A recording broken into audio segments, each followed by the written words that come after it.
दोस्तों स्वागत है आप सभी का आपके इस चैनल पे। आज आप लोगों के लिए 40 मोस्ट इम्पॉर्टेंट क्वेश्चंस लाई हूँ जिसमें कि आपको सारा बुक का क्वेश्चंस रहेगा। ठीक है, तो बुक के कहीं के भी क्वेश्चन रह सकते हैं, तो आप लोग शुरू से लेकर अंत तक वीडियो को जरूर देखिएगा और अपने दोस्तों के साथ शेयर करने का इरादा हो तो कर भी दीजिएगा। ठीक है, तो पहला क्वेश्चन है, the old English period is characterised bye.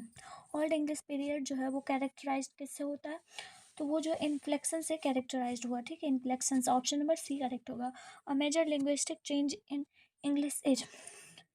जो मेजर मेजर लिंग्विस्टिक चेंजेस हुई, जो भी लैंग्वेज की, उसको क्या कहा जाता है? उसको ग्रेट वॉवेल शिफ्ट कहा जाता है। ठीक है, great vowel shift option number A correct होगा। अगला है, the editorial policy of A popular daily is controlled by dash chief factors. जो एडिटोरियल पॉलिसीज होती हैं, जो भी डेली डेली पॉलिसीज होती हैं ऑफ अ पॉपुलर डेली, मतलब डेली बेसिस पे, वो किस किस चीज़ पे कैरेक्टराइज होती है, किस दो फैक्टर्स, कितने फैक्टर्स पे वो डिपेंड होती है, ये पूछा जा रहा है। तो वो टू फैक्टर्स पे डिपेंडेंट होती है। ऑप्शन नंबर बी करेक्ट होगा। A marriage proposal is a, marriage proposal वो क्या है? तो मैरिज प्रपोजल एक कॉमेडी है। ठीक है, comedy. Option number D correct होगा। Now the leaves are falling fast talks about the dash of human life. Now the leaves are falling fast, ये जो चैप्टर है वो किस चीज़ के बारे में बात करती है? ह्यूमंस की लाइफ के बारे में। तो ये जो है ह्यूमन की जो फिर फ्रस्ट्रेशन है उसके बारे में बात करती है। ऑप्शन नंबर ए यहाँ पे करेक्ट होगा। Civilisation is that mode of conduct which points out to man the path of duty is from. ये कहाँ से लिया गया है? ये आपका लिया गया है इंडियन सिविलाइजेशन एंड कल्चर से। ठीक है, सिविलाइजेशन जहाँ पे भी आएगा आपको Indian civilisation and culture option tick करना है। ठीक है, ऑप्शन नंबर आपका यहाँ पे ए करेक्ट हो जाएगा। According to T S Eliot, Macavity is, Macavity जो है वो कैसा बिल्ली है टी एस एलियट के द्वारा, मतलब उनके अकॉर्डिंग। तो ये एक मास्टर क्रिमिनल है। ठीक है, मास्टर क्रिमिनल है। ऑप्शन नंबर ए करेक्ट होगा। अगला देखते हैं हम लोग। Walt Whitman worked as a volunteer nurse in, volunteer nurse में भी वो वर्क कर चुके हैं वॉल्ट विटमैन। तो वो किस चीज़ में किए हैं? द सिविल वार में। ठीक है, सिविल वार में उन्होंने किया। ऑप्शन नंबर ए करेक्ट होगा। Rupert Brooke is remembered as a, Rupert Brooke को रिमेंबर किया जाता है एक बार पोएट के रूप में। ठीक है, तो ऑप्शन नंबर आपका डी सही हो जाएगा। T H Lawrence exact the value of primitive life in. D H Lawrence जो है वो जो भी सामान्य जीवन होती है उसको एग्जैक्ट किए हैं उन्होंने। तो ये जो है वो कहाँ से लिया गया, कौन से चैप्टर के हैं डी एच लॉरेंस, ये आपको बताना है। तो अस्नेक वाले चैप्टर में उन्होंने प्रिमिटिव लाइफ को दर्जा दिया है। ठीक है, तो ऑप्शन नंबर ए करेक्ट होगा। और टू ऑटम इज अ, क्या है ये? और टू ऑटम क्या है? और टू ऑटम एक ऑड है। ठीक है, ऑप्शन नंबर सी करेक्ट होगा। बेंजी ओन्ड, बेंजी जो है वो क्या खरीदता है? तो बेंजी जो है वो एक फॉर्म फोर्ड वैन खरीदता है। ठीक है, फोर्ड वैन खरीदता है। ऑप्शन नंबर डी करेक्ट होगा। आगे आगे है, when is censorship imposed in press on a country like Britain. Censorship कब इम्पोज होता है? मतलब कि जब भी इमरजेंसी होती है तब सेंसरशिप होता है इम्पोज। ओके, तो ऑप्शन नंबर आपका सी बी करेक्ट हो जाएगा। ठीक है, the type of guard the appealed to Sebi was. किस तरह का गार्ड जो है सेबी को बहुत ही भावुक कर देता था, उसे बहुत पसंद था। तो इवन एंड सिमेट्रिकल टाइप का गार्ड जो भी था वो उसे बहुत पसंद था। ठीक है, तो ऑप्शन नंबर आपका सी करेक्ट हो जाएगा।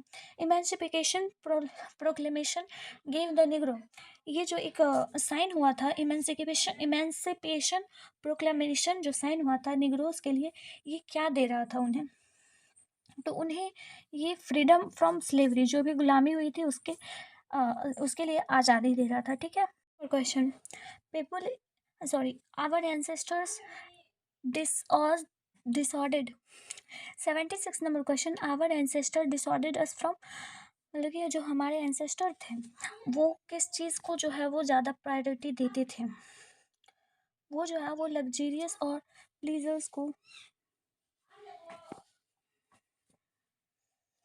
76 नंबर क्वेश्चन है, our ancestor disordered us from, मतलब हमारे जो पूर्वज हुआ करते थे वो हमें किस चीज़ से बचाने की कोशिश की है? तो वो जो है लग्जीरियस और प्लीजर लाइफ को वो उस वक्त जो है उतना भाव नहीं देते थे। ठीक है, तो ऑप्शन नंबर आपका यहाँ पे बी करेक्ट हो जाएगा। People in ancient days were satisfied with, ancient days में जो पीपल हैं, लोग थे, वो विलेज लाइफ से बहुत सेटिस्फाइड था। ठीक है, ऑप्शन नंबर डी करेक्ट होगा। Doctor Radha Krishnan explained exponentially doctor Radha Krishnan जो है वो किस चीज़ को एक्सप्लेन करते हैं? वो इंडियन फिलोसफी को बहुत अच्छे से एक्सप्लेन करते हैं। ऑप्शन नंबर बी करेक्ट होगा। I have a dream is a speech delivered by king on, कब ये जो स्पीच है वो दिया गया? तो 28 अगस्त 1963 में, ठीक है। ऑप्शन नंबर ए करेक्ट होगा, ठीक। 18 number question, the taming of domestic animals made life, जो टेमिंग ऑफ डोमेस्टिक एनिमल्स जो हमारी लाइफ को जो है वो बहुत ही प्लीजेंट देता है, मतलब कि सुखमय जीवन देता है। ऑप्शन नंबर ए सही होगा। Ideas that have help Mankind, ये किनके द्वारा लिखा गया? ये जो है बार्टन रसल रसल के द्वारा लिखा गया। ऑप्शन नंबर बी करेक्ट होगा। In Bangladesh children are looked after by the, मतलब कि बांग्लादेश में जो बच्चे हैं वो किनके द्वारा देखे जाते हैं? वो पूरी फैमिली के द्वारा देखी जाती है, ठीक है। ऑप्शन नंबर सी करेक्ट होगा। 83 number question, who has written a child is born, a child is born किनके द्वारा लिखा गया है? चाइल्ड इज बॉर्न जो है वो जर्मन ग्रीन के द्वारा लिखा गया। ऑप्शन नंबर सी सही होगा। Benjy's parent plan for a ceremony when he was, मतलब कि बेंजी के पेरेंट जो है वो सेरेमनी के लिए प्लान करता है जब बेंजी जो है 30, सॉरी, जब बेंजी जो है वो 21 का हो गया तो, ठीक है, 21 का हो गया तो। ऑप्शन नंबर सी करेक्ट होगा। H E Bates was born in, H E Bates जो है वो कब जन्म लेते हैं? तो वो 19, एक सेकेंड रुकिएगा, एची बेट्स का जन्म जो है वो 1905 में हुआ, ठीक है, 1905। ऑप्शन नंबर बी करेक्ट होगा, ठीक है। नतालिया इज नॉट, नतालिया जो है वो कैसी लड़की नहीं है? तो नतालिया जो है वो पीस लव गर्ल नहीं है, ठीक है। पीस और लव गर्ल नहीं है, शांत नहीं है, वो बहुत ही बोलने वाली लड़ाकू है, ठीक है। लोमोव प्रपोज नतालिया, लोमोव जो है वो नतालिया को प्रपोज करता है इनडायरेक्टली, मतलब वो खुल के नहीं बोलता है बट इनडायरेक्टली वो नतालिया को प्रपोज करता है, ठीक है। तो यहाँ पे आपका ऑप्शन नंबर बी करेक्ट हो जाएगा। 88 number question, Walt Whitman was born in, Walt Whitman का जन्म कब हुआ? 1819 में, ठीक है। ऑप्शन नंबर सी सही होगा। Song of my self is, song of my self क्या है? तो वो एक लिरिक है, ठीक है। ऑप्शन नंबर ए करेक्ट होगा। किट वाज अ, किट जो है वो किस तरह के पोएट है? तो किट एक, जॉन किट्स एक रोमांटिक पोएट है, ठीक है। ऑप्शन नंबर ए करेक्ट होगा। Who called ode to autumn की to most satisfying of all the odes, ये बातें किसने कही हैं, ठीक है। और टू ऑटम जो है वो एकदम बहुत ही सेटिस्फाइंग है सभी ऑड्स में। तो ये बातें जो है वो आर्थर कम्पटन रिकेट ने कही है, ठीक है। आर्थर कम्पटन रिकेट ने कही है। ऑप्शन नंबर डी करेक्ट हो गया।